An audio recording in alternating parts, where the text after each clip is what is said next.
Hello guys, this is your friend and we are back with a new fanfic. Which is what if Naruto trains all just you from the Uzumaki clan before Chunin Exam Part 1. And if you enjoy this fanfic then please press the like button and subscribe to my channel for more fanfic like this. And now let's start the fanfic. It was early morning in Konoha, the village hidden in the leaves. The sun was just starting to rise, painting the sky in oranges and yellows.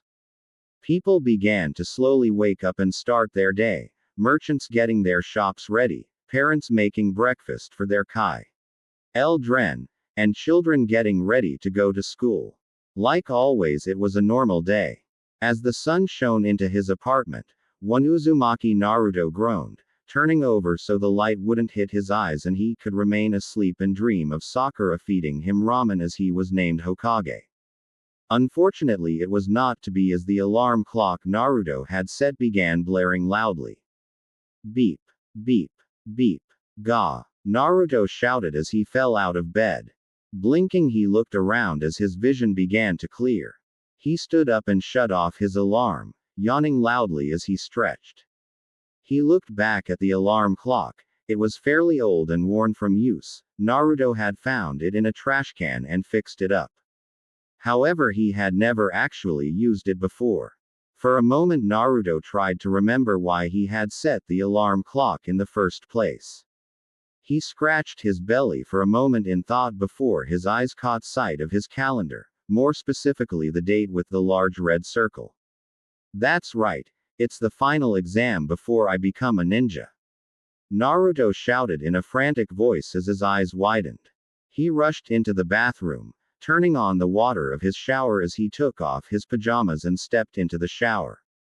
The water was cold, freezing cold in fact, but Naruto had long since learned to ignore it.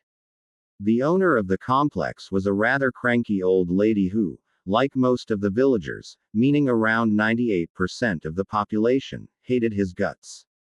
She had long ago turned off all the hot water that went to his apartment, forcing him to take cold showers. Finished washing, Naruto turned off the water, grabbed a towel and dried himself off. Moving back into his room, Naruto moved over to the closet. Opening it up revealed his entire collection of clothes. All of them were a bright orange track suit that he had managed to get. He had actually not even bought these. They had been too expensive since he had been charged triple the price for what most people would pay for normal clothing. Naruto had actually been forced to wait until the store owner had finally gotten rid of them, which was what the man had been going to do anyway when Naruto wanted to buy them, and then snatched them from the trash can.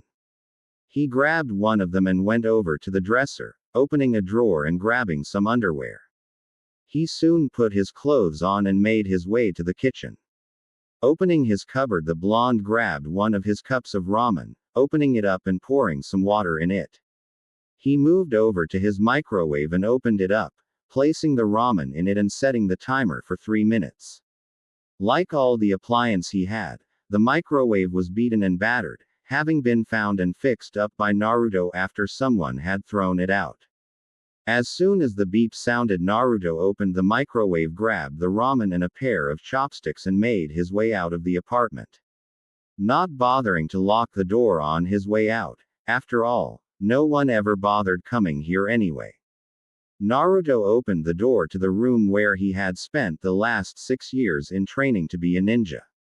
He looked around for a seat and was disgruntled when the only open one he could find was the one next to Uchiha Sasuke, brooder extraordinaire and his ultimate rival. Naruto had never understood the brooding emo king. Everyone loved Sasuke. The girls in his class, the teachers in his class, the civilians and other shinobi in the village, everyone. The boy was handed everything on a silver platter, Konoha's golden boy. But for some reason Sasuke remained a cold and aloof bastard. It irked Naruto, who would do anything for the kind of love and attention the raven-haired kid had. Not being able to find anywhere else to sit, Naruto moved over to sit next to the last Uchiha. Tem. Naruto said by way of greeting. HN. Naruto merely rolled his eyes at the response he received, having grown used to that kind of response. Hell, that was the only response Sasuke gave anyone, even the teachers had trouble getting more out of him. The only one quieter than Sasuke was Aburame Shino, a member of the famed Aburame clan, and Naruto was convinced that kid was mute. I hope you're ready to bask in my awesomeness as I kick today, Tem. Naruto said, seeing if he could get some kind of reaction out of the boy. Naruto grit his teeth in frustration. He was just about to start yelling when Haruno Sakura walked through the door. Sakura was a girl with bubble-gum pink hair, and wore a red Chinese-style dress with a white circle in the middle, black mid-thigh length skin-tight shorts and blue shinobi sandals. Like the other girls in his class, she was a complete Sasuke fangirl. However, to Naruto she was one of the most beautiful people he had ever met and was the girl he had been crushing on for nearly his entire time at the academy with no success. Not that something as insignificant as 6 years of no success would stop him. Hey Sakura-chan! Naruto shouted enthusiastically as he waved at the girl. Hey about after school you and I. Shut up Naruto baka. Sakura shouted as she smashed a fist into Naruto's face, sending the boy sprawling back onto his seat. I don't want to hear your annoying voice today. And move so I can sit next to Sasuke-kun. With nothing left to say on her part, Sakura grabbed Naruto by the jacket and bodily threw him off the seat. So Sasuke-kun, I was thinking maybe after school we could go on a date together. Sakura asked in a hopeful voice as she twirled her hair in her fingers and gave Sasuke a shy look. Sasuke didn't even spare her a look as he continued to stare out of the window. Naruto winced a bit as he stood up. Sighing, he took the seat on Sasuke's left. He had grown used to this over the years. He had lost count of the number of times that Sakura had rejected him for a date, as well as the number of times she had hit him for asking. Sometimes after her particularly more harsh rejections, he would often wonder why he even bothered. Of course, those bouts of depression never seemed to last more than 3 seconds or so. After a while, Iruka, the Chunin Academy instructor for the academy, came in with Mizuki, his assistant, following close behind him. All right class, it's time for the test to see who among you are ready to receive their headband and become ninja of Konoha, Iruka said. Naruto grinned. I can do this, he thought with confidence. Naruto had been up late last night training. He was positive that he could complete any test set before him. Now when I call your name, I want you to come into the next room and perform the Bunshin no Jutsu, transform. Iruka continued, looking down at his roster as he began to call the names of the genin hopefuls. With those words, Naruto began to feel despair. Out of all the things he could have asked us to do, why that one? The Bunshin had always been Naruto's worst jutsu. For some reason, no matter how hard he worked at it, he just could not get it down. Naruto watched as the other kids came out, their headbands proudly displayed on their heads. It was nearly enough to make him lose confidence. However, the blonde quickly shored up his determination. He was not going to fail again. He was Uzumaki Naruto, damn it. Uzumaki Naruto. Iruka called out. Naruto grinned, masking his nervousness behind a confident smile as he walked into the other room.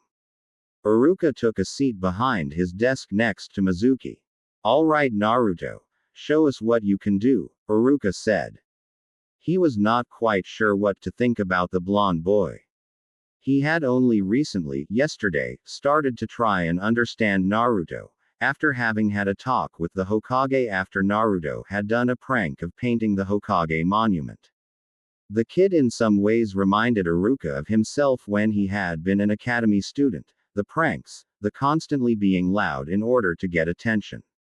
In the end, he just decided to silently wish the boy luck. Naruto went through the hand seals required for the jutsu as he began to channel his chakra. Bunshin number Judas, he shouted. A large puff of smoke was created, and when it cleared, everyone's attention was on the clone next to Naruto. The completely dead-looking clone that was laying on the ground and twitching spastically.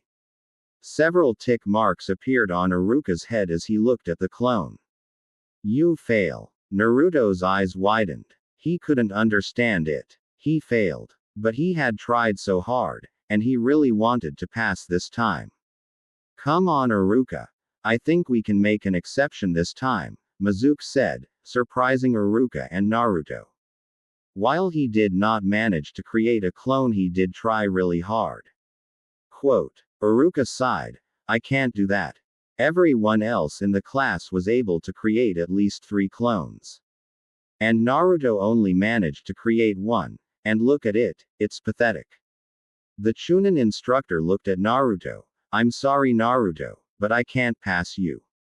Quote. Naruto felt his world shatter with those words. He dejectedly walked out of the room and took his seat. As the class ended and the kids ran up to their parents, showing off their new headbands. Listening with joy as their parents heaped praises on them. One person, however, was not partaking in the joyous atmosphere. Naruto sat over on a small swing set, staring at all of the students and their parents with a look of longing. Having never known his parents, the blonde had often wondered about them. The people at the orphanage had told him they had left, not wanting to be with a monster like him. The old man had told him that his parents had died during the Kyuubi attack and no one knew who they were. Seeing all these kids with their parents hurt, he would never show it and would deny it if anyone mentioned it, but he could not deny to himself how much it hurt. I'm so glad that boy didn't end up graduating. Quote. Naruto turned his head slightly as he heard the voice. He had always been blessed with enhanced senses. His hearing, vision and smell were far more formidable than most people. Sometimes that was more of a curse than a blessing. Yeah, I know. Could you imagine what would happen if he became a ninja? I mean ease. Shish. You know we're not allowed to talk about that. Naruto frowned as he turned his attention away from the discussion taking place. He had heard many talks of a similar nature with other people whenever they spoke of him and thought he couldn't hear. They would always stop, however, as if they had been about to say something taboo. He wished he knew what they were going to say. Maybe then he would understand why he was so hated. Hey Naruto. Naruto turned around to see Mizuki looking at him. Come with me, I wanted to talk to you. You know, Iruka didn't fail you to mean, Mizuki said as he and Naruto sat on the roof of the academy. He's just worried that you're not going to be ready to face the responsibilities of being a ninja. I know, Naruto sighed dejectedly. But I really wanted to pass this time. An evil of glint came to Mizuki's eyes, but Naruto did not see it. Then I guess I have to tell you. Naruto grinned as he entered the Hokage's office, having sneaked past all of the guards downstairs. It had been notoriously easy for him to do so. In fact, a part of Naruto was surprised by how easy it was, but he just chalked it up to his amazing skills. Now let's see. Where is that scroll? Naruto muttered as he looked around. Naruto had been in this office many times in the past, often coming in after a prank or sometimes just to visit the old Hokage. The office was fairly standard. It had a wooden oak desk in front of him that had a window overlooking Konoha behind it. On the left was a couch and behind that were the pictures of the 4 Hokages. On the other side was a bookshelf filled with books and scrolls. Walking over to the shelf, Naruto looked at the scrolls. When he didn't see what he wanted, he frowned. He was about to turn around when his eyes caught sight of the stand right next to the shelf. Because Naruto had only given the room a cursory glance every time he was in here, he had never noticed it. The stand was really just that, a stand made of wood that had a large scroll on it. This has got to be it, Naruto said as he grabbed the scroll. He tied the ends with some ninja wire before strapping it to his back. He was just about to leave when the door opened up and Sarutobi walked in. Naruto. The old Hokage blinked as he looked at the blonde. What are you doing here? Well, you see, Naruto racked his brain to find a way out of this. In his desperation, he realized there was only one chance. Naruto quickly made a hand sign and called out the only original jutsu he had. Waroke number jutsu, sexy jutsu. Naruto snickered to himself as he entered the forest. Ha! I showed Ojisan who's boss. With how easy it was for me to knock the old man out, he might as well just make me Hokage. Taking the scroll off his back, Naruto sat down and unrolled it. He looked at the first jutsu and groaned, Kage Bunshin. Not another Bunshin jutsu. The blonde sighed, oh well, might as well get to work. Deciding that it might actually be a good idea to read up on the jutsu in order to help him, Naruto looked over the description of the jutsu first. Kage Bunshin no Jutsu, a B ranked Kinjutsu, forbidden jutsu, that can only be used by ninja with higher than normal chakra reserves. This jutsu takes the user's chakra and divides it equally in order to create solid copies of the original. The more chakra the user has, the more clones they can create. Be warned, this jutsu also gives memory feedback every time a clone is dispelled and has been known to kill people who overused it due to this particular trait. Naruto gulped a bit at the knowledge that this had killed someone, though a part of him wondered what it meant by memory feedback. He shook his head, it doesn't matter if this killed someone. I'm Uzumaki Naruto and I'm going to master this. Determination renewed, Naruto stood up and began getting to work. With a jutsu this powerful, he would be Hokage in no time. Less than an hour later, Naruto found himself staring at 10 more copies of himself. The jutsu had been surprisingly easy. Blinking a few times, he reached out with a finger and poked one of them. Stop. That tickles, his clone said as he swatted the hand away. Naruto blinked again before a large grin spread across his face.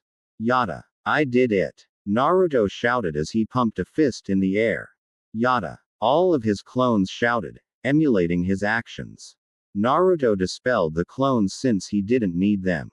However, when he did, Naruto found himself getting the images of himself and his clones from 10 other perspectives. What the hell? Was that what the scroll was talking about when it said memory whatever?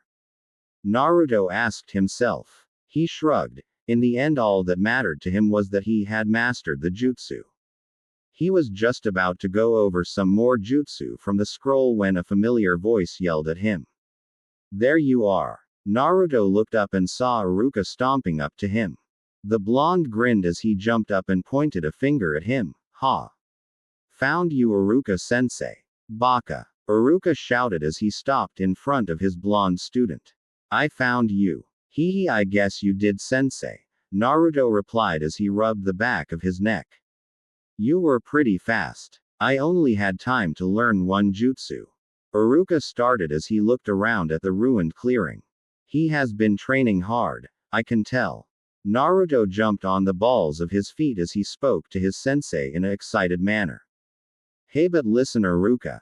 Now that you're here, I can show you this totally awesome jutsu and you can let me graduate.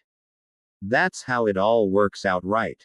Iruka, who was just about to go back to scolding Naruto, blinked.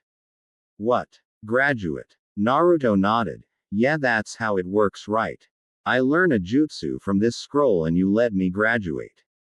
Quote. Iruka looked at Naruto cautiously. While he did certainly look like he had been training, Iruka had no idea where Naruto had gotten this idea for graduating this way.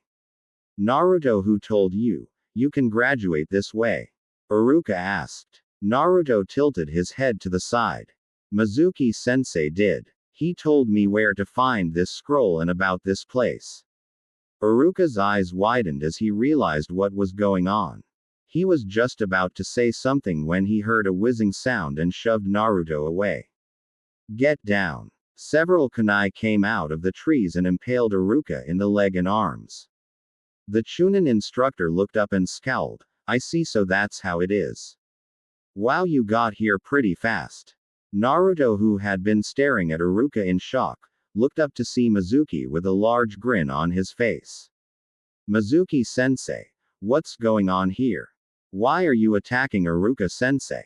Naruto mumbled. Hearing his voice, the two Chunin turned their attention to Naruto. Give me the scroll, Naruto, Mizuki commanded, holding out his hand. No, Naruto, don't give it to him. Iruka shouted. What's going on? Naruto asked, unsure what he should do. Mizuki used you to get the scroll. Iruka said. That scroll contains Konoha's secret and forbidden jutsu. He lied to you so you would do his bidding. Oh, I'll tell you who's lying, Naruto, Mizuki said with a smirk. Iruka looked over at Mizuki and saw the smirk on his face. It was then he realized what the white-haired traitor was going to say and his eyes widened. No, Mizuki, don't say it. You know it's forbidden. Naruto looked back and forth between his two senseis in confusion. What do you mean? Who's lying? They've been lying to you your whole life, ever since the degree of 12 years ago. Mizuki looked at Naruto with an insane grin. 12 years ago? Naruto shook his head. I don't understand. No. Mizuki, don't. Haven't you ever wondered why were you hated? Mizuki questioned, making the blonde's eyes widen. Why you were ignored? Why people treated you like you were worthless? Like less than dirt. Mizuki, stop it now. Iruka shouted to no avail. I'll tell you why, Naruto. Mizuki sneered. You see, what they don't want you to know was that the Yondaime did not actually kill the Kyuubi. Instead, he sealed it away inside of a newborn baby. Naruto began to tremble. While he never paid attention and didn't like to study, he had never been dumb. Stupid. Maybe a little. But living on his own since he was 5 had forced him to develop a little faster than most. No, he was not the brightest person, but he did have a decent amount of common sense and a keen ability to read others, something that had helped him immensely in the past when he had run into several drunken villagers.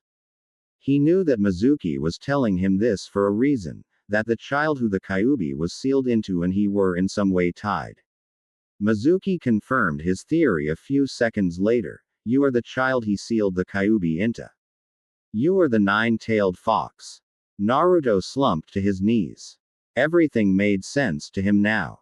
The glares, the hatred, the people muttering behind his back, telling their children to stay away from him. A part of him was actually angry that he had not realized this. His birthday was the day of the Kyuubi's defeat. People hated him with a passion. The one time he went out during the Kyuubi festival because he wanted to celebrate his birthday, he had been beaten by a group of drunken villagers. All of it made sense. So I'm a demon then. Naruto was so caught up in his turmoil that he did not even see the giant Fuma shuriken heading his way. A second later, Naruto found himself staring into Iruka's tear-streaked face. He looked over to see a giant shuriken sticking out of his sensei's ba.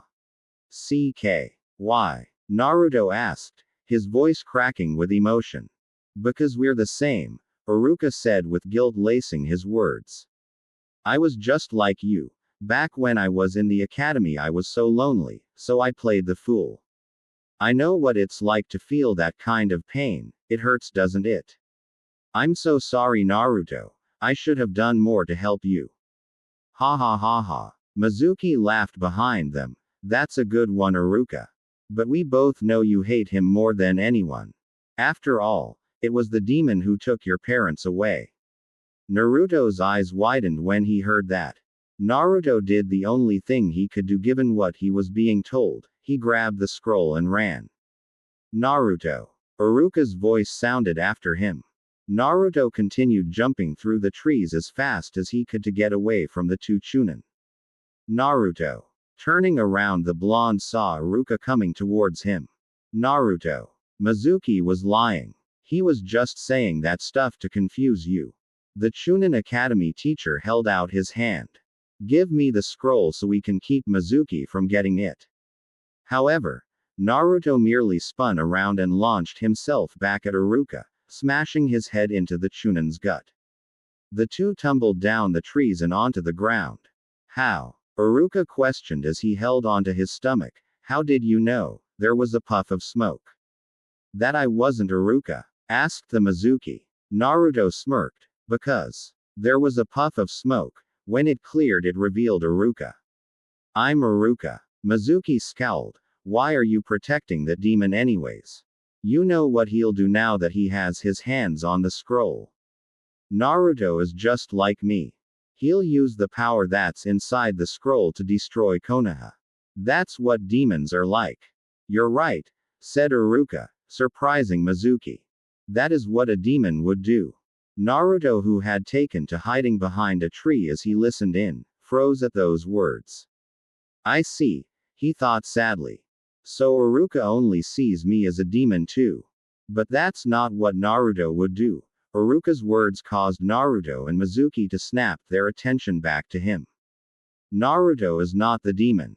He's my student and a proud ninja of Konoha. Sure, he may not always get things right and he's a little, well, he's really clumsy and doesn't act all that smart. But he's nothing like you. Naruto is a one in a million kind of person and I believe in him. Quote. Naruto went from depressed to elated. Iruka believed in him. For as long as he could remember, only the old man and a nice father-daughter couple at Ichiraku Ramen believed in him. Having another person who believed he could succeed was an elating feeling. You know, Iruka, I was going to save you for later, but I've changed my mind. Mizuki sneered as he began spinning his shuriken on his arm as he got ready to launch it. Die. Just as Mizuki got ready to throw his Fuma shuriken at the Iruka, a blonde and orange streak crashed into him, launching a foe OT into his face. The Chunin traitor scowled as he landed several feet back, glaring at the person who had hit him. If you lay one hand on my sensei, I'll kill you. Naruto declared, giving his opponent a defiant glare. Ha! I'd like to see you try, demon. Mizuki shouted with an insane grin. Naruto put his hands in a ram seal and began amassing his chakra for another jutsu that he had seen in the scroll. Taju Kage Bunshin no Jutsu. Quote. Both Iruka and Mizuki gaped as hundreds if not thousands of Narutos appeared within the forest. They were everywhere, a literal sea of orange that almost blocked out all of the green of the forest. What's wrong, Mizuki-tem? I thought you were going to kick my. One of the clones shouted. Another cracked his knuckles. Well, if you're not coming to us, I guess we'll just go to you. The clones all jumped up and headed towards the terrified traitor. Naruto grinned as he looked down at the mass of black and blue flesh that had at one point been Mizuki. Hee, maybe I went a little too hard on him, the blonde said with a sheepish grin. Unbelievable, Iruka thought in awe. To be able to have learned such a powerful jutsu in less than an hour, and the number of clones. He said that he wanted to be surpass the Hokages, and I'm beginning to believe he just might do it. Naruto, Iruka said, getting the blonde's attention. Come here, I have something I want to give you. Naruto blinked before walking over to him. What's up, sensei? Close your eyes for a moment, Iruka said. Naruto did so, and as he did, felt a weight being removed from his head before a new one took its place. Okay, you can open them now. Naruto did so, and his hand went to his head, feeling the cold metal and notched grooves of a Konoha headband. Iruka had his goggles in his hand. Congratulations. You graduate, Iruka said with pride. And to celebrate, we're going out for ramen tonight. Naruto smiled and was hard-pressed not to cry. He decided to hide his tears by jumping on Iruka in a hug. Iruka-sensei. Oh wow. Naruto, that hurts. Iruka said, though he was pleased to see the boy so excited. Thank you, Iruka-kun. You may leave for now, Sarutobi said as Iruka escorted Naruto to his office. It was late and Iruka and Naruto had just gone out for some ramen after a clone had given Sarutobi the forbidden scroll. However, he had wanted to talk to Naruto and make sure he was alright. Sure, Hokage-sama, Iruka said. I'll see you in a week, Naruto. As Iruka closed the door behind him, Sarutobi turned to look at Naruto. Naruto. Sarutobi started, only to stop as Naruto launched himself at him, grabbing onto the old Hokage as he cried. Sarutobi was actually surprised. In all his years of knowing the blonde, he had only ever seen him cry once. The one time he had gone out to the Kyuubi festival and gotten beaten by a group of drunk villagers. I guess what he learned today was too much for him to take, Sarutobi thought as he wrapped Naruto in a hug. Sorry, Gigi, Naruto said with a small hiccup. For what? Sarutobi asked, amused. The scroll his back. You helped me root out a traitor and just became a genin. I got your robes wet. Naruto pointed at the small wet spot from his crying. The Sandame looked down to see that his robes were indeed wet from Naruto's tears. Sarutobi held in a snort of amusement. Of all the things Naruto could be sorry for, it was for getting his robes wet. Gigi, Naruto said in an abnormally quiet voice. Is it true? What Mizuki said. Sarutobi sighed. He had known this was coming at some point and had hoped to have some time to prepare for it. It is. So I am a demon, Naruto said, looking down at the ground, tears forming in his eyes. Sarutobi grabbed Naruto by the shoulders, making the blonde look up at him. Naruto, I want you to listen carefully. You are not a demon. When the Yondaime sealed the Kyuubi into you, he had made it his dying wish for you to be seen as a hero. A hero? Naruto questioned, getting a nod from Sarutobi. Why? Because Naruto, it is only thanks to you that the Kyuubi is safely locked away. You are the entire reason that Konoha is still standing today, Sarutobi said. Really? Naruto asked, his voice a little hopeful. Yes, Sarutobi said, you are the hero of Konoha. Then, how come everyone hates me? The blonde asked. Sarutobi sighed. They don't hate you, Naruto. They just don't understand. Sealing, or Fuinjutsu as it's called, is one of the most obscure ninja arts there is, and the hardest to master. Very few people understand this, and so when something like a demon gets sealed into somebody, they are unsure whether the seal can really hold something like that, a being of such power in. You have to understand that when the Kyuubi attacked, many good ninja died that day, and because of that they are unwilling to accept you, fearing that you are really just the Kyuubi in human form. Naruto frowned. That made sense, in some sick and twisted way. But now that he knew why he was hated, he had to wonder what he should do. Would people be able to accept him? Could he get people to see past the Kyuubi and look at him as Naruto? At the moment it didn't seem all that likely. After all, the people of Konoha had 12 years to get over their loss and see Naruto for himself. Then again, he had not really helped in that regard. He had been so desperate for attention that he had turned to pranks, since even bad attention was better than no attention. But maybe if I show them that how good a ninja I am, and that I'm willing to protect the village, maybe I can change their minds. Naruto thought to himself. He looked up at Sarutobi with determination. I'll show them that I'm not the Kyuubi, that I'm Uzumaki Naruto, future Hokage of Konoha. I won't let this get to me, ever. Datbayo. Sarutobi smiled at seeing the boy's will of fire returning. That's good, Naruto-kun. I have no doubt you will eventually get there. However, it will require a lot more hard work than what you are used to.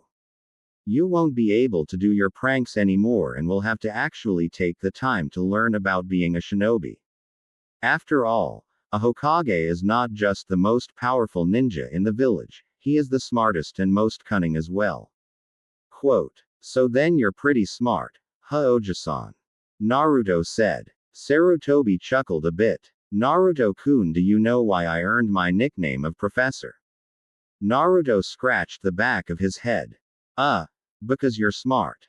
Quote. Well, essentially yes, Sarutobi admitted. However, it is much more than that. I earned the title of professor because of my ability to read people and react to any given situation both on and off the battlefield. In the many years that I have lived, I have amassed much knowledge from reading books. Things that taught me about shinobi basics, to the more advanced ninja abilities and theories, as well as knowledge on civilian practices like politics, which has become essential for every Hokage to know now. Quote, he took a minute to curse the Nadime's decision to create the council, the whole reason a Hokage needed to know politics.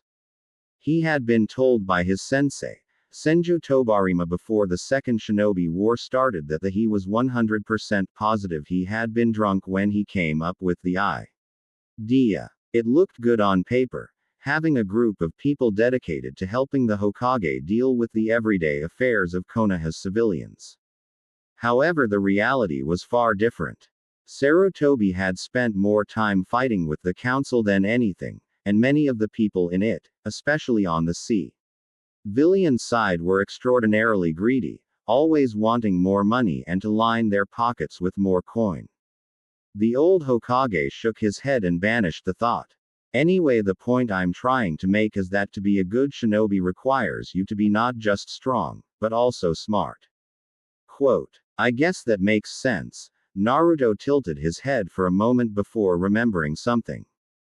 Oh yeah, speaking of being strong, you know that awesome jutsu I learned. The Kage Bunshin. Yes, I know it, Sarutobi said, wondering where the blonde was going with this. Yeah, well, I was reading the description of it, and I was hoping you could help me figure out something I read in it. The scroll said something about memory feedback, and that it was really dangerous for some reason. But I don't even know what that is. Naruto scratched the back of his head sheepishly. Sarutobi looked at Naruto as he used his cunning mind, the mind that had given him his title of professor, to come up with a plan that should help the blonde get stronger without really helping him, formed in his mind. Memory feedback is the memories of the clone's life returning to the user, Sarutobi answered. Whenever a clone is dispelled, whether on purpose, by accident, or running out of chakra, all of its memories are given to the person who created them. Quote, like when I created those 10 in the forest and saw 10 different sides of myself and my clones, Naruto mumbled to himself, though Sarutobi still heard it. Yes, the Kage Bunshin no Jutsu is a powerful technique that way, Sarutobi said. Naruto looked up and tilted his head in curiosity. How so? Sarutobi tapped his chin. Well, originally the clones were created because they were the perfect spying tools. You could have one of your clones infiltrate a base without any danger to the original, and when they dispelled, they would give a complete layout of the base. So it's used to memorize things? Asked Naruto, scratching the back of his head.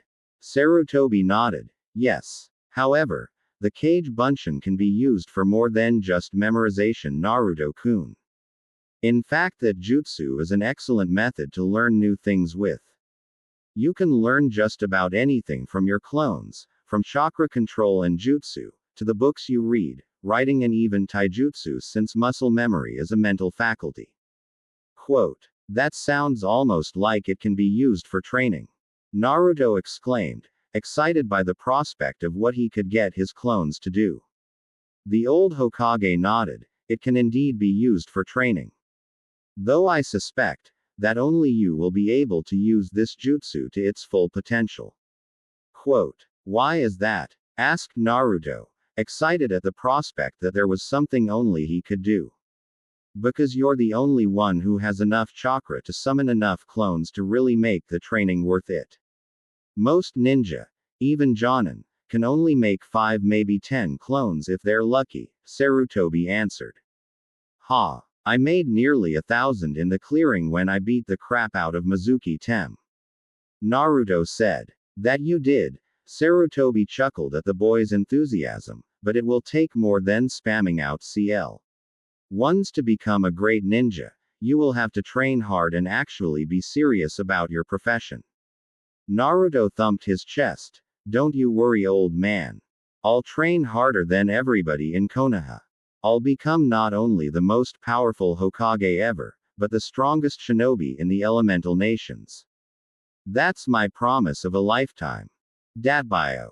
I'm sure you will, Naruto. Sarutobi chuckled. And to help, I have some advice for you.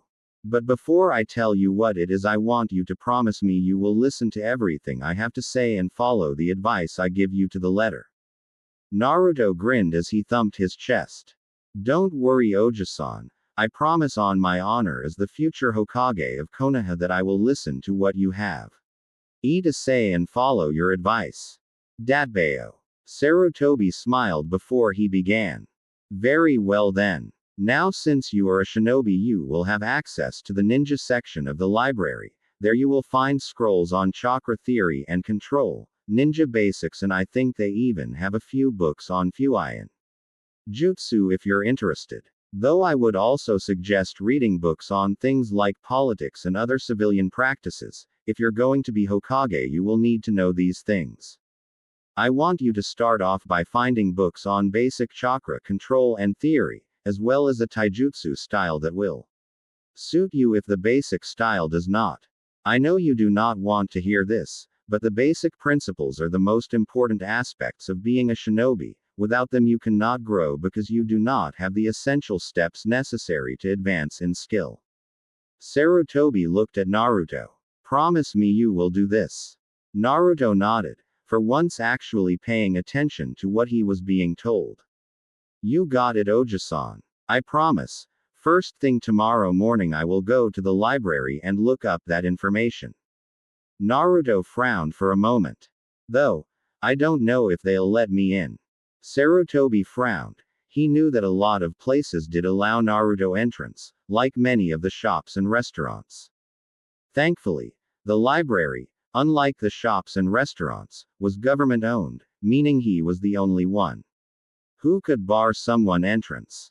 If they try to bar you entrance, just tell them barring entrance to a shinobi is illegal and that if they try they can take it up with me. Also, might I suggest some new clothes? Quote, new clothes. What's wrong with these clothes? Asked Naruto. He liked these clothes. They were orange, and warm, and comfortable, and orange. Naruto, I know you like the color orange, however it is not a good color for a shinobi. Sarutobi said. When you are out on a mission, those clothes will stick out like a sore thumb, and a ninja is supposed to blend in. Deciding to add some incentive, Sarutobi added another thing. Besides, if you wear clothes that are more shinobi-like, it will add a powerful and mysterious image to you, making people recognize how powerful of a ninja you are. That seemed to get Naruto hooked. I'll do it, Oji-san. He frowned for a moment as he remembered when he had tried buying other clothes a few times, however he had always been kicked out of the stores before he could even take a look at he clothing selection. Good. Sarutobi smiled. Now you have a whole week to get stronger before you get your Jonin sensei assigned. The Sandaime said, I suggest you use this time to catch up with the rest of your class. With Kage Bushins you should be able to get a decent level of knowledge. And learn the basics. Though you will have to do physical exercise yourself, since clones can't do that for you. Naruto blinked. Why not? Because a clone is merely a chakra construct. It's not your real body, therefore it can't help you grow physically, Sarutobi answered. Now it's getting late, so why don't you get to bed?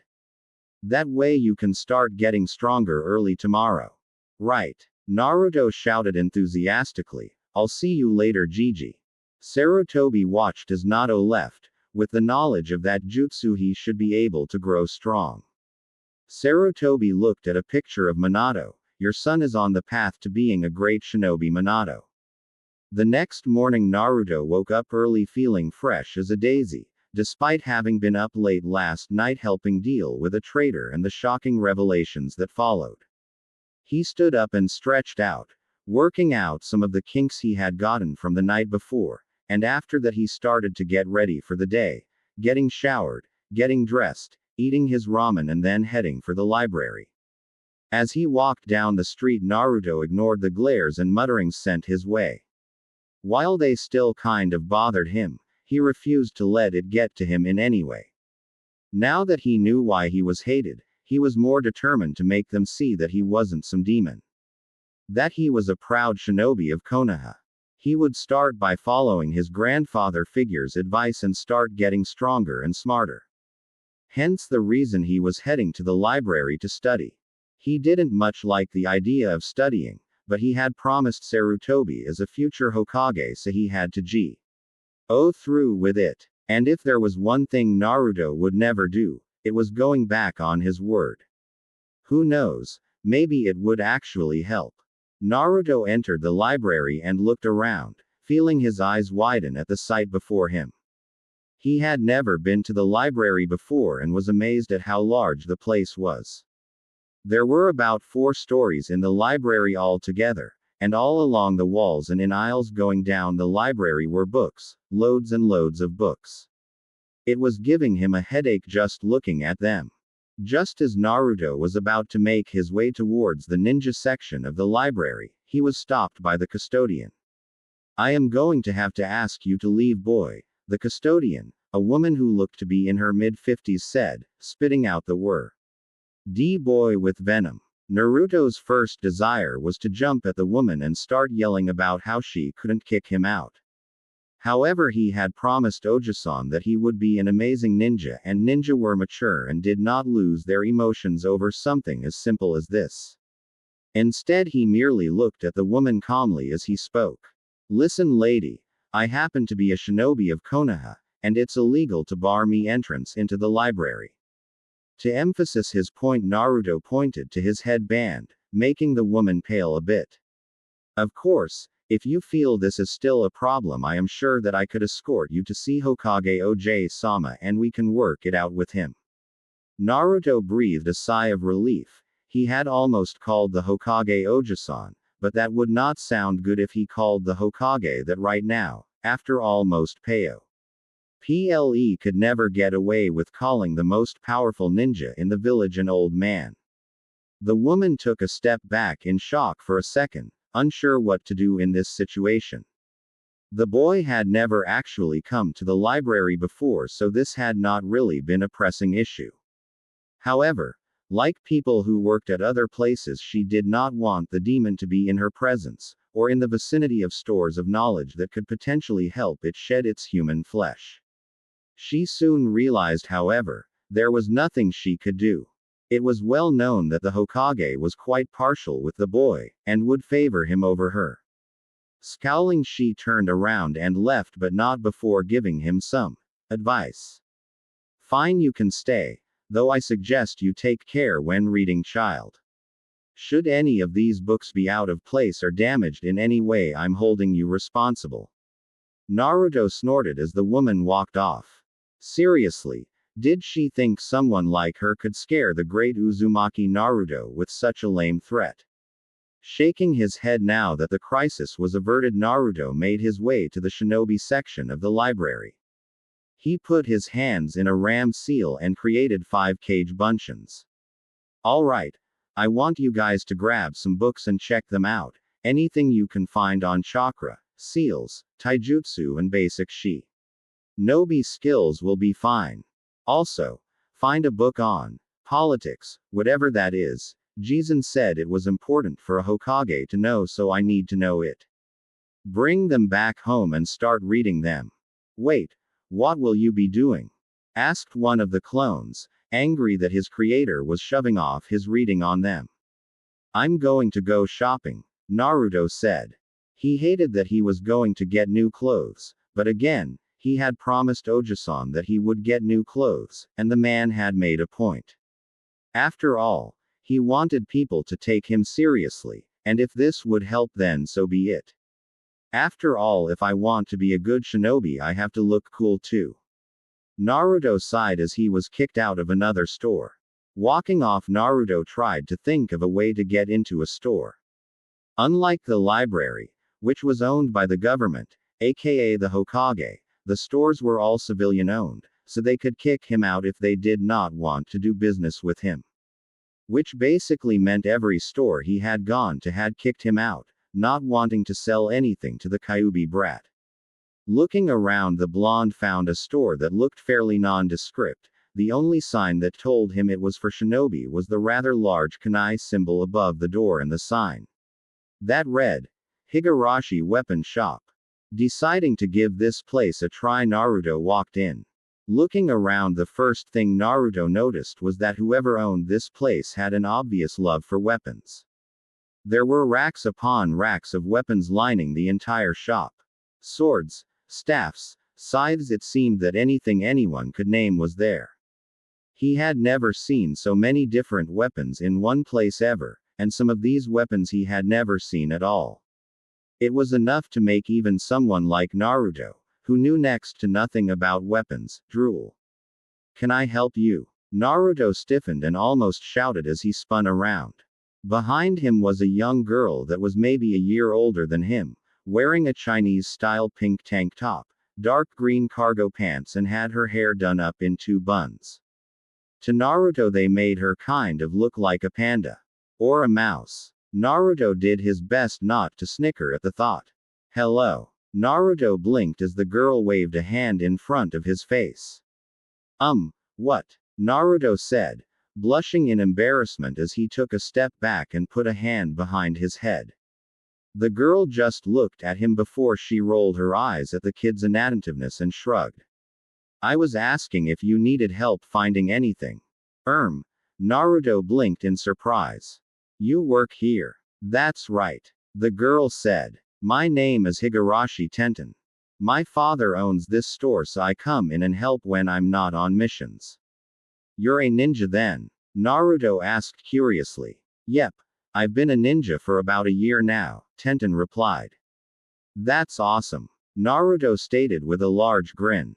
I just graduated. He blinked as he remembered why he was here. You know you can help me. I was looking into getting some new clothes. I can see why, Tenten said with an amused smirk. Your clothes are hideous. Hey, Naruto said, feeling the need to defend his clothes. These clothes are warm and comfortable and ugly. Tenten finished with a grin. Seriously, who wears orange? I like orange. Naruto shouted indignantly. Seriously, what was it with people continuing to diss on the color orange? It was the best color in the world. It's my favorite color. Even so, it's not a very good color for a ninja. Tenten replied, finding the boy's defensiveness amusing. Especially when it's so bright. Naruto clenched his fists a bit as he resisted the urge to yell. Remember your promise to Oja-san. Naruto had to remind himself. You promised to act like a real shinobi, and real shinobi do not get upset over things like this. Damn him for making me promise this. He's so lucky I promised not to do any more pranks, or I would be pranking his into next week. He took a deep breath before letting it out. Feeling a little more in control, Naruto looked back at Tenten. Look, can you help me with my clothes or not? Naruto asked when he felt he had calmed down sufficiently. Sure, Tenten replied, amused by Naruto's reaction. She took him over to the clothing section of the store. So what are you looking for exactly? She asked. Naruto thought about what he wanted to look like. He needed something that made him look cool and added a mysterious persona to him. Something that screamed powerful and awesome. Something. You know, I'm not sure, he said sheepishly. I've never really shopped for clothes before, so he had actually tried clothes shopping once when he was 6. And had just gotten an apartment. However, the store owners had kicked him out before he could actually shop. That had actually been the same day he found his jumpsuits in the trash after the same store he tried to shop from had thrown them away. You're kidding, right? Tenten looked at him incredulously. When he shook his head, she sighed. Then it looks like we're just going to have to see what works. She pulled him over to the clothing section of the store, where she began grabbing different styles of clothes and then making him change in to many styles she gave him, essentially turning him into a life-sized dress-up doll. Eventually she found a style that fit. Now Naruto was wearing dark black shinobi pants that tucked into a pair of black steel-toed combat boots instead of shinobi sandals. He had a black sleeveless Chinese-style shirt like hers but with a dark orange trim, She had tried to talk him out of wearing any orange but was unsuccessful in getting the blonde to completely rid himself of his favorite color. At least there was less orange than before, and it was in a darker tone than his jumpsuit had been. His hands were covered in fingerless gloves that had metal knuckles that he could channel chakra through to increase the damage done. His arms were also covered in black bandages up to his biceps. Over this Tenten threw on a black cloak that covered his form down to the ankles. Lastly, she changed the strap to his headband, giving it a long black fabric that went down to his knees. "There, you look much better now," Tenten said, smiling at him. Indeed, he did look much better. Now that she was seeing him without all the orange, he actually looked cute. "Now you like a real shinobi." "You think so?" Naruto blushed as he scratched the back of his head. "Of course. So will that be all?" Tenten asked. "Yes, Naruto paused for a moment and his eyes glazed over as the memories of one of his clones hit him. "Hello. Anybody home?" Tenten asked at seeing the blonde space out again. "This kid is so weird." "Actually, I do need some more things," Naruto said, turning his attention back to Tenten, who was looking at him with her head tilted. "First, do you have any training weights I can buy?" "Of course," Tenten said, leading Naruto over to one section of the store. She went up to a shelf and grabbed a box. "This has a 2-pair set of training weights, one for the arms and one for the legs. To change their weight, you just channel chakra into them, and to release the weights, you just hold your hand in the release seal and say, Kai." Naruto nodded at the explanation as he grabbed the box in her hand. "Next up, I need a standard set of kunai, shuriken, explosive notes, smoke bombs, and ninja wire, flash tags, a sealing scroll to put it all in, and..." Naruto closed his eyes as the information of another clone hit him. This was going to take some getting used to. "And a bow staff." "A bow staff, huh? Well, you're in luck because we have all of those things," Tenten said, once more leading him around the store. "Now then, what kind of staff are you looking for?" she asked as she grabbed some of the other equipment he had asked for. Naruto blinked as he went through the information of his clone. "It needs to be made of a light material, but have heavier ends for added force. If I can get something that has studs or some kind of protrusions to do more damage, that would be awesome too. And I want to be able to channel chakra through it." "Wow. That's quite a detailed item you want." "Ga, kya." Both Naruto and Tenten yelled as they spun around. Naruto found himself staring at a bull of man. Large and built like brick shit house. The man had muscles on every part of his body that Naruto could see. He even had muscles on his muscles. He had brown hair and brown eyes much like Tenten. He was wearing an off-white shirt, brown pants and a pair of brown boots. "Damn it too, San," Tenten shouted as she clutched a hand to her chest. "How many times have I told you not to sneak up on me?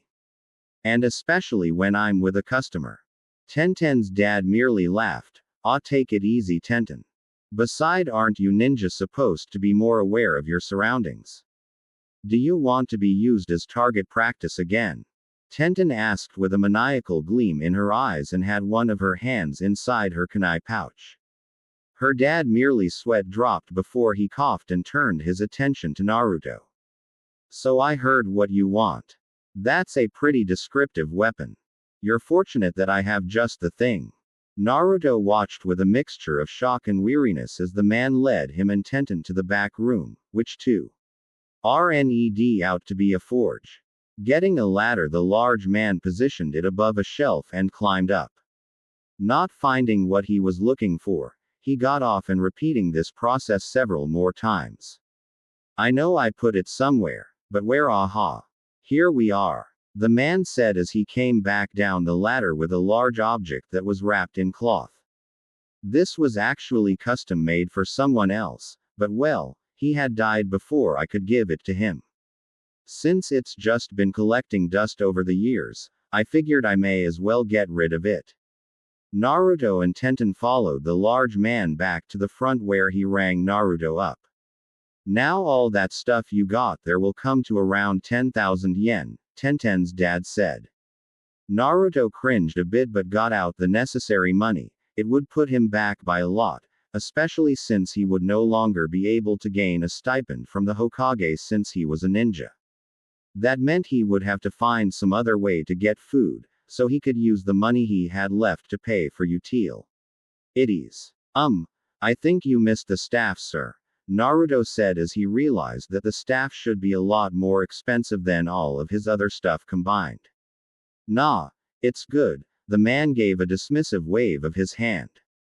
You can have it to commemorate your first time shopping here. Tenten gasped. Her father had never given anything away, ever. Yet he had just given what Tenten could tell was one of her father's finest pieces of work, and to someone he just met. Naruto was even more shocked. This man had to know about his status as the Kyuubi container. There was no possible explanation for him not to know. Oja-san had told him that everyone who was old enough to remember that night knew of his status. Yet here he was giving him something that looked like it had taken more time and effort to make than all the time and effort that Naruto had put into all of his pranks combined. Why? Naruto asked in an uncharacteristically quiet voice. You know who I am. Both Tenten and her dad saw Naruto's hand unconsciously go to his stomach. One looked at him with understanding while the other was just confused. Because I'm not like most of the fools in this village, kid, the brown-haired man smirked at the blonde. Besides, it's not like I'm giving this away for free. Naruto looked up at him. I expect you to come here for all your shinobi needs. Naruto looked at the man with shock. He realized that this man was also someone he could count on to see him for who he was and not what he held. He gave the two there one of his most brilliant smiles. Thanks, Mr. Kato. The man replied. Thanks, Kato-san. Naruto bowed before grabbing his equipment and running off with a grin. I'll make sure this staff becomes famous when I'm Hokage. He yelled out as he left. Tenten looked over at her father in undisguised curiosity. What was that about? She asked. Nothing that concerns you for now, Tenten, Kato replied as he looked at where the blonde left.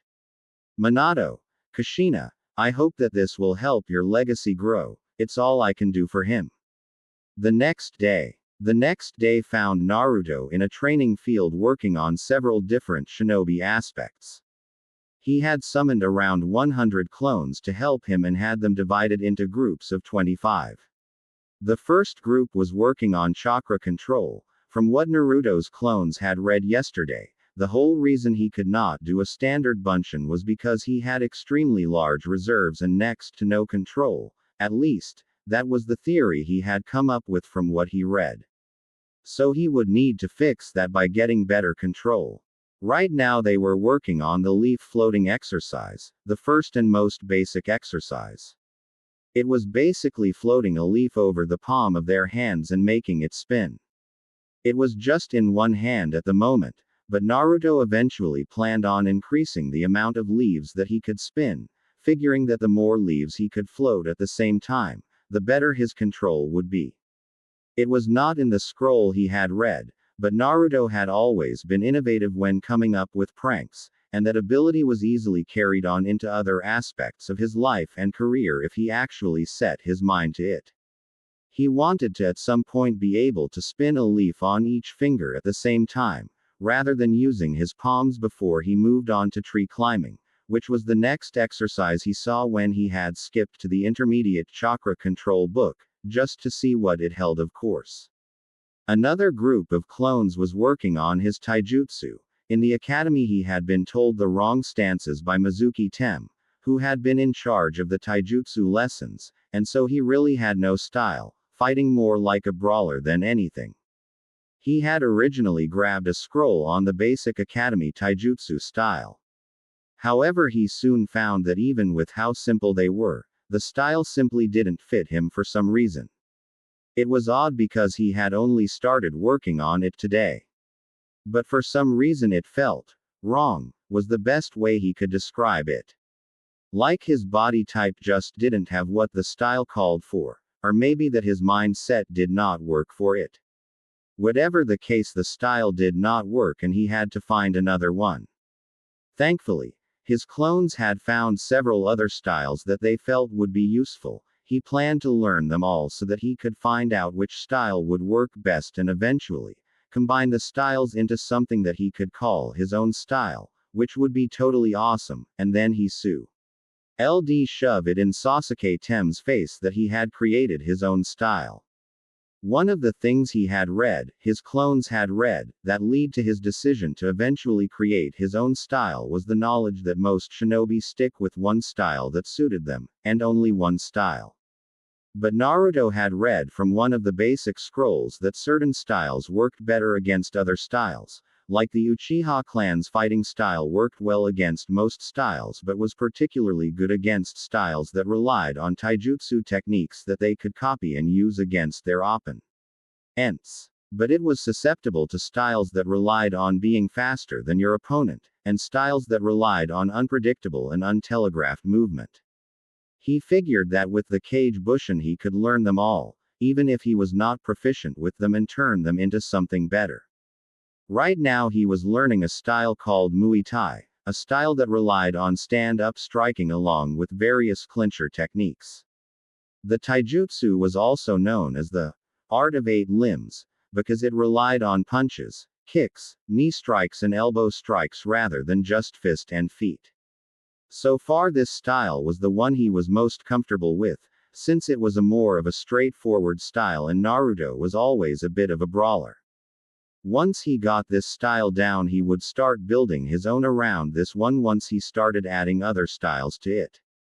Another group was working with his new staff. He had found an old Bujutsu scroll and had decided that a good weapon would help him get stronger. He had decided on the staff because of his admittedly short reach, something he hoped to rectify soon. Like his taijutsu clones, they were going through the style katas slowly at the moment, making sure that the muscle memory would be engraved in their minds for when they transferred. There was only really one problem with using Kage Bushin to train in a physical activity like taijutsu and weapons training. They could learn the katas of a style due to the fact that muscle memory was a mental faculty, but without a proper sparring partner it would only do so much. He could completely master all of the katas in a style, yet even then, if he were faced with an opponent with more experience than him, he would lose.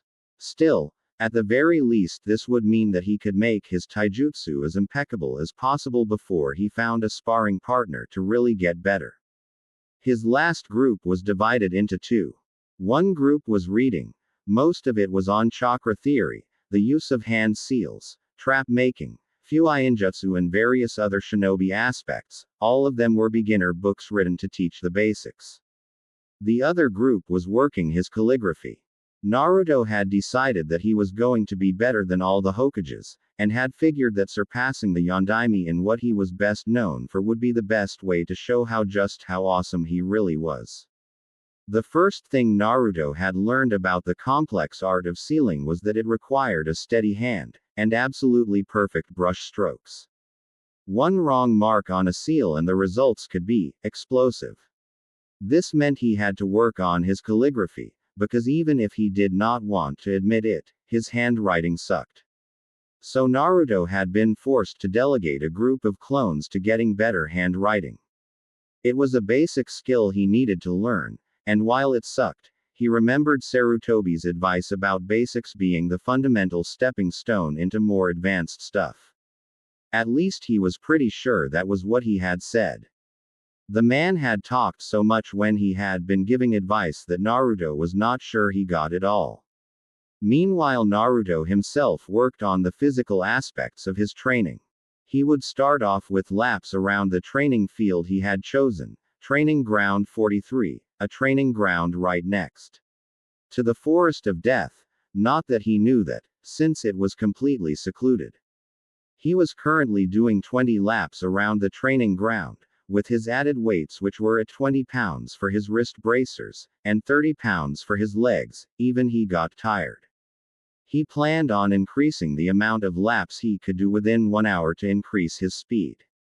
He also did 50 push-ups, 50 sit-ups, 50 pull-ups on one of the trees, 100 squats, 100 log punches with each fist and 100 kicks with each leg. And that was his morning routine. Naruto found himself laying on the ground as he panted, exhaustion actually setting in. It was an odd feeling, he reflected. Naruto had never really felt tired before, something he was beginning to suspect he got from the Kyuubi. Oh sure, sometimes he could get sleepy but never from lack of energy. Right now he was really exhausted. With a sigh Naruto sat up. He was done with his morning workout but he still had half a day left. Turning to his clones Naruto gave the order to dispel.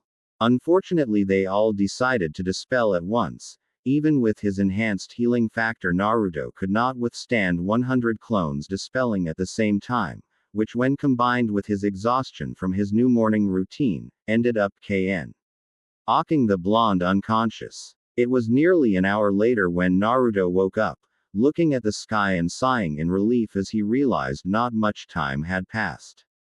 Promising himself to make his clones dispel in groups to avoid the massive headache next time, Naruto stood up and made a few more clones. Go hunting and see if you can find something to eat, Naruto said. He was getting hungry and needed some food. With his money nearly gone from clothes shopping, Naruto did not want to waste it trying to get a decent meal.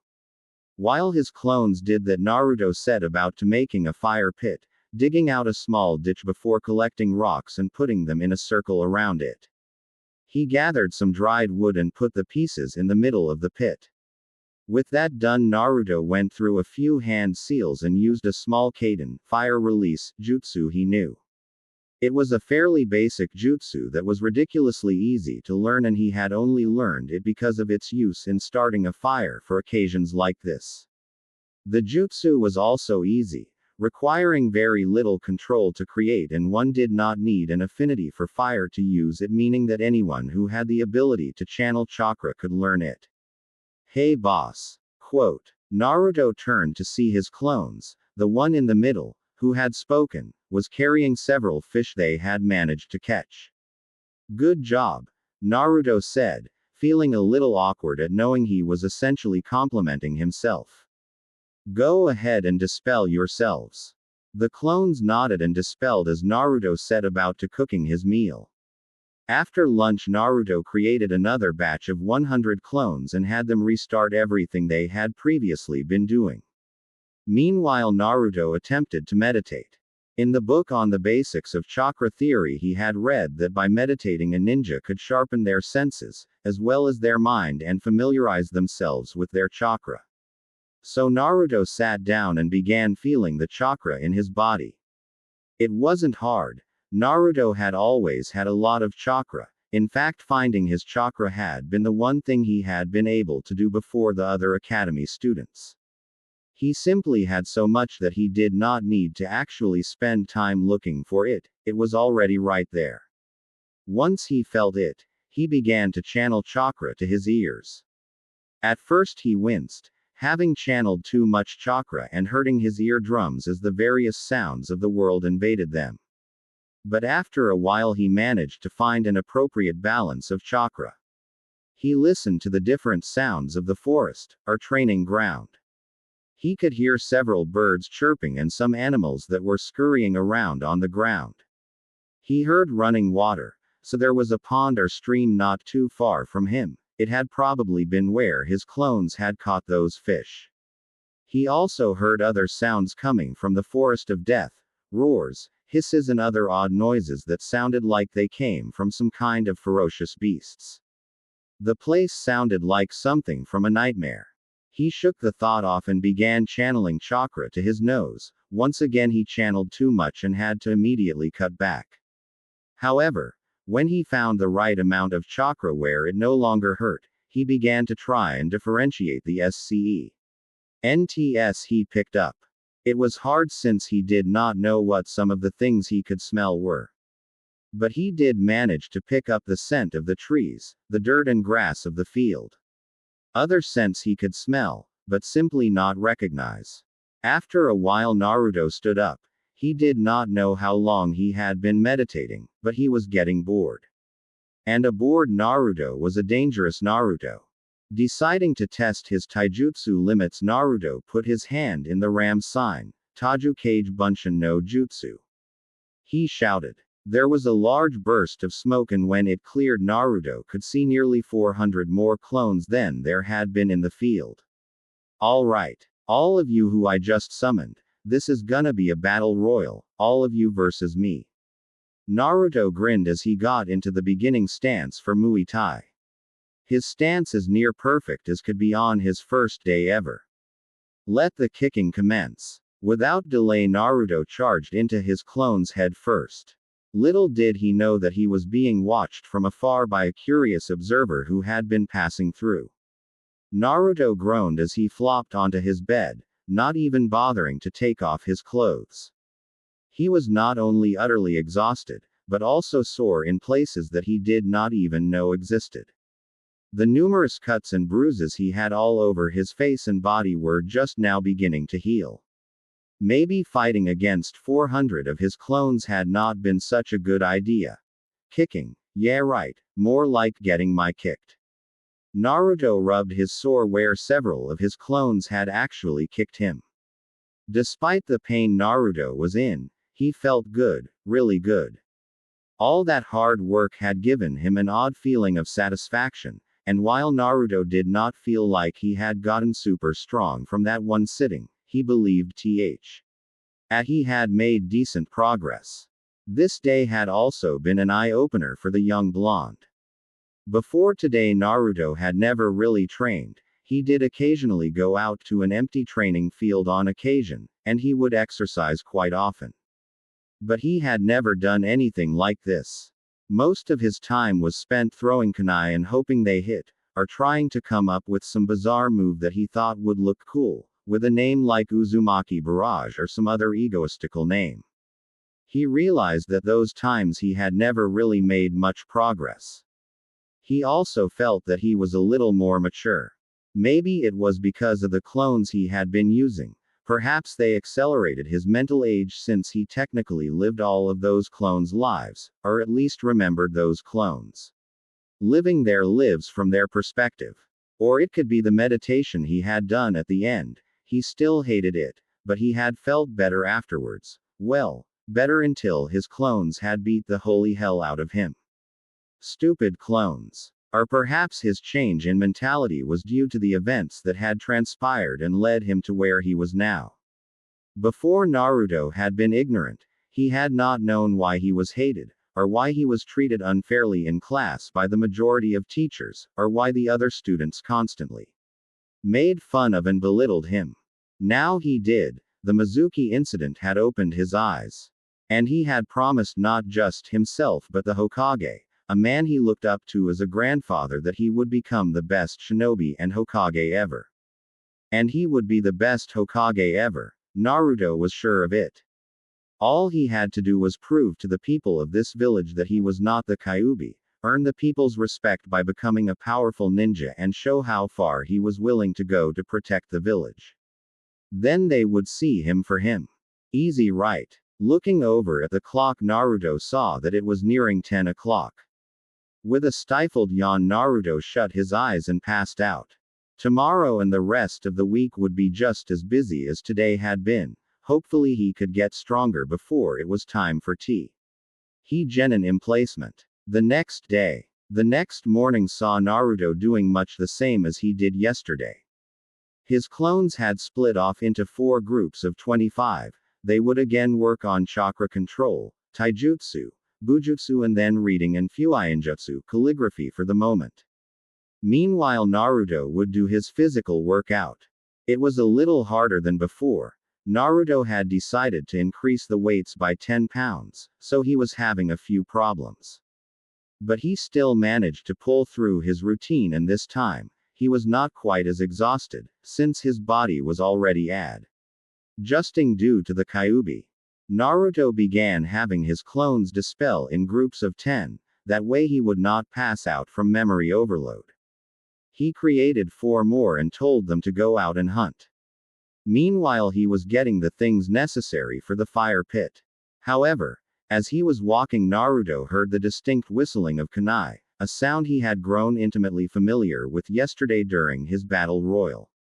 Dropping the rocks in his hand, Naruto rolled forward, pulling a kunai from his pouch at the same time.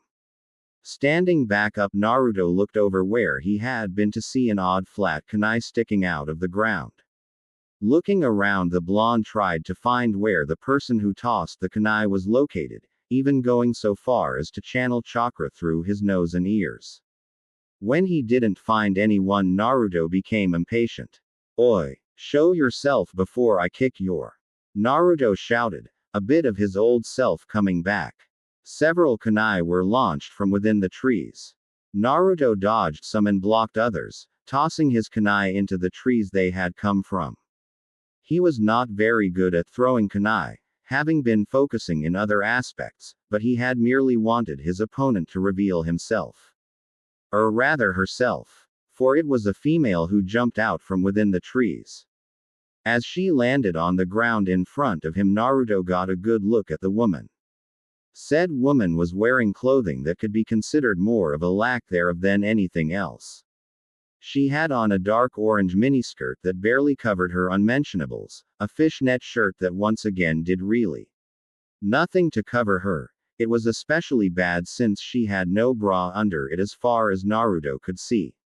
Over that she had a tan trench coat that covered just enough of her that Naruto could not see her nipples.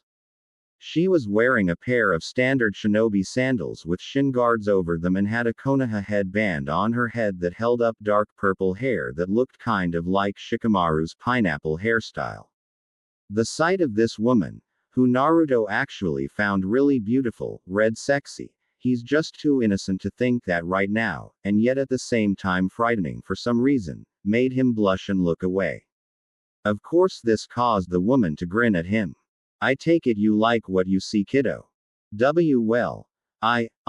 It's, Naruto blushed as he began to sputter nonsensical words.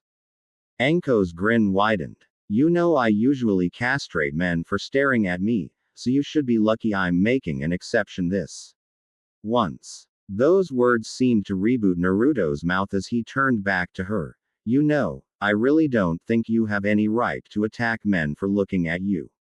Since your clothing you're wearing, or perhaps I should say the clothing you're not wearing, makes you stand out more than Sasuke Tem does when he's running around town from his fangirls." "Oh ho," Enko said with an amused smirk, "so the Gaki can speak after all. You know I had almost taken you for a mute." Naruto scowled. "Look, I'm not in the mood to play games with you, whoever you are. I need to get back to my training. So why don't you tell me why you're here or leave?" "Now don't take that tone of voice with me, Gaki," Enko said in a teasing tone. Before Naruto could even blink, Enko tossed a kunai that cut across his cheek before reappearing behind him, another kunai held to Hai's neck. "Holy shit," Naruto thought, his eyes widening. "She's fast. I didn't even see her move. I was just curious to see who was training out here is all," Enko said in a pouty-sounding voice as she wrapped her arm around his neck and pressed her chest into his back. She grinned as Naruto released an involuntary shudder and his blush came back full force. "Really?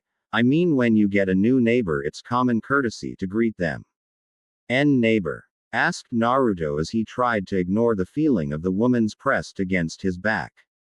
Having never had to deal with any kind of physical contact from a member of the opposite, except for the times Sakura hit him, he had absolutely no clue what to do in this situation. Enko said with a grin as she leaned closer to him. Naruto blushed when the woman licked the blood off his cheek, causing Ank's grin to widen, though she was slightly disappointed and confused when she saw that it was already healed. "This training ground is right next to my home away from home," she pointed over to the Forest of Death. "You train there?" Naruto asked incredulously. He did not know what was in there, but if what he had heard the other day was any indication, it was not a friendly place. "Yup," Enko said, smiling at him. It's such a great place. All the creatures there that would like nothing more than to kill you. The giant tigers that love to feast on human flesh, spiders, man-eating plants. As Anko continued to list off all of the amazing animals that could be found within the forest, Naruto was thinking abo.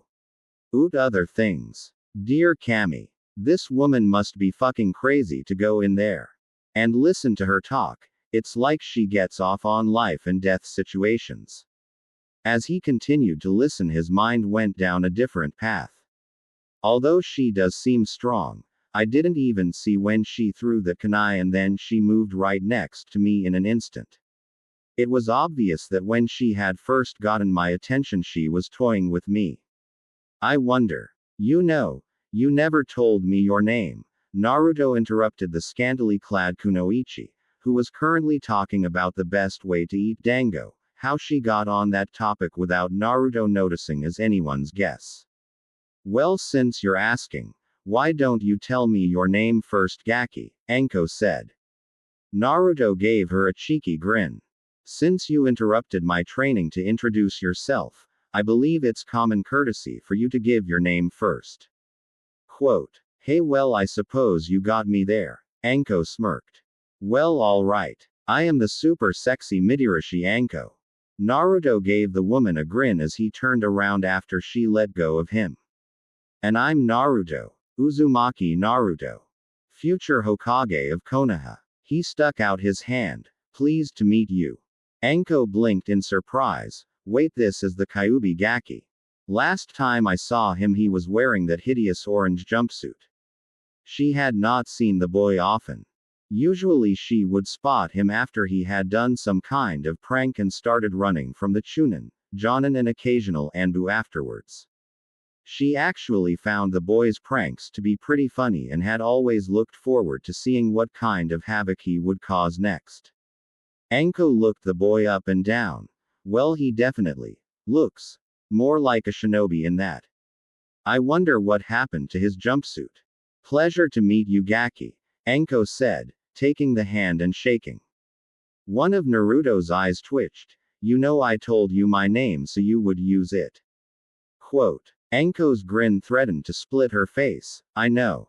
Naruto was about to growl at her when he remembered how fast she had been and his disgruntlement vanished. Hey, Anko. Said woman looked at him. That was really awesome the way you were able to throw that kunai so quickly, and then you got behind me like super fast. So I was wondering if you would be willing to help with my training. Anko's eyes actually widened for a second.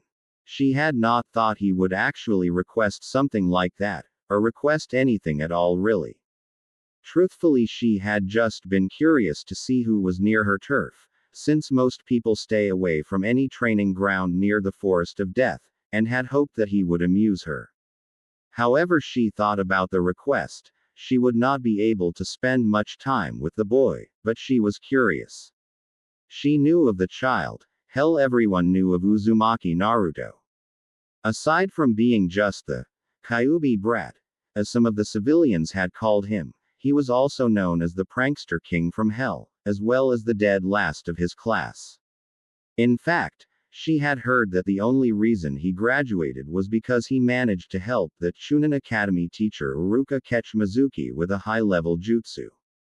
Yet here he was, training with a buttload of Kage Bushin, truly an ingenious training method and something she suspected only he could do. He was still totally rough around the edges. She could tell that he had just started learning his taijutsu style. Even with the clones, his moves were sloppy. Better than most on their first day, but still sloppy. What makes you think I would want to train a brat like you? Asked Anko. Naruto growled as his eyebrows twitched. Hey, I'm not a brat. You stew. He stopped right there and clenched his hands together, taking several deep breaths. Getting himself back under control, he looked at Anko and smirked. Because if you train me, you'll be able to brag about how you trained the future Hokage of Konoha. Future Hokage of Konoha, huh? Anko mumbled with a smirk. She had been getting bored with the monotony in her life anyways. Who knows, maybe training some brat would actually be fun. Okay. You got yourself a deal, Gaki. Just meet me at the entrance to Training Ground 44 tomorrow and we'll begin the training. Quote. Which training ground is Training Ground 44? Asked Naruto, completely oblivious to her slight slip up. Anko grinned and pointed to the forest where he had heard all of the creepy noises coming from the other day. Naruto felt an involuntary shiver run down his spine but agreed anyways. After all, how often was it that he actually had someone aside from the old man pay attention to him? The next day, Naruto cursed as he dodged the incoming snakes that were launched at him from the left. Jumping over to the next tree branch, Naruto panted a bit as his cuts healed and the bit of snake venom in his body was flushed. Standing up, Naruto looked around in fright. He had met Anko today just outside of Training Ground 44 as asked. Naruto had been hesitant to follow her when she had begun walking in the forest, but at her insistence he had followed. Almost immediately after that, the hunt had begun and he had been running ever since. Anko had disappeared and then began to play a game of death tag, using snakes, kunai and anything else she could think of throw at him. He had yet to see her since, only catching a few glimpses of her here and there, right before she launched a snake or some other projectile at him.